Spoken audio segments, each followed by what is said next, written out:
പോവാണ്. ആദ്യം ഞങ്ങൾ ചൂടുവെള്ളാക്കി. ഇത് ക്യാപ്സ്യൂൾസ് ആണ്. ഇത് ക്യാപ്സ്യൂൾ വെള്ളത്തിലിട്ട എരിമൽസ് ആവും. പക്ഷെ ഞങ്ങൾ ഏത് വെള്ളത്തിലിട്ടെന്ന് അറിയും? ചൂടുവെള്ളം ഇട്ടു ഞങ്ങൾ ഫസ്റ്റ്. അത് കഴിഞ്ഞിട്ട് ഞങ്ങൾ ക്യാപ്സ്യൂൾ യെല്ലോ കളേഴ്സ് നമുക്ക് വെയിറ്റ് ചെയ്യാം. എന്താ ഉണ്ടാവുമെന്ന് നോക്കാം. സൈഡിൽ കൂടെ ഇങ്ങനെ ബബിൾസ് വരുന്നുണ്ട്. ഇന്ന് നമ്മൾ ഒട്ടിക്കാൻ പോയ ഒരു ഷോപ്പിൽ ഷാർജയിലത്തെ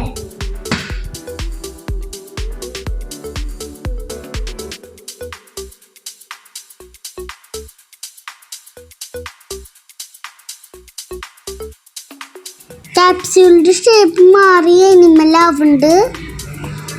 ഏത് എനിമലാന്ന് നമുക്ക് നോക്കാം. റാബിറ്റ്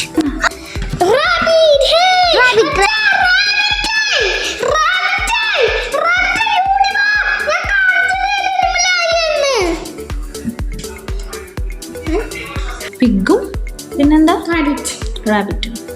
മലയാളത്തിൽ പറയാൻ നല്ലത് പന്നിയും മൊയിലും അല്ലേ? ഇതെന്താടാ? ഇനി നമ്മൾ 2 ക്യാപ്സ്യൂൾസ് ഇട്ട് കൊടുക്കാൻ പോവാ. ഞാനിത് ഇട്ട് കഴിയുമ്പോഴേക്ക് സബ്സ്ക്രൈബ് ചെയ്ത് ഞാൻ അങ്ങോട്ട് ഗ്രീൻ ബ്ലൂവും ഏത് എരിമല ഉണ്ടാവാൻ പോണെന്ന് നോക്കാം. ഗ്രീൻ എന്തോ പെട്ടെന്ന് എരിമലാവാൻ പോണ്ട്.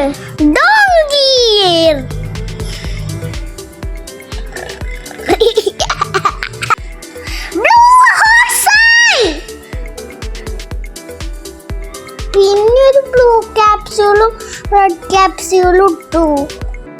ബ്ലൂ ക്യാപ്സ്യൂളിൽ ഒരാടായി സുന്ദരിയാട്. പിങ്ക് ക്യാപ്സ്യൂളിൽ ഒരു കോഴിച്ചാത്തനായി നല്ല സുന്ദരൻ കോഴിച്ചാത്തൻ. കുറെ ഉണ്ടാക്കിയോ. നീല കളർ ആട്, പിങ്ക് കളർ പന്നി, ബ്ലൂ കളർ കുതിര, പച്ച കളർ കഴുത, മഞ്ഞ കളർ മുയൽ, പിങ്ക് കളർ കോഴിച്ചത്ത്. ഇത്രയും ഞാൻ. എല്ലാവരും എൻ്റെ വീഡിയോ സബ്സ്ക്രൈബ് ചെയ്ത് ലൈക്ക് ചെയ്ത് ഷെയർ ചെയ്ത് ഇപ്പം തന്നെ ഷെയർ.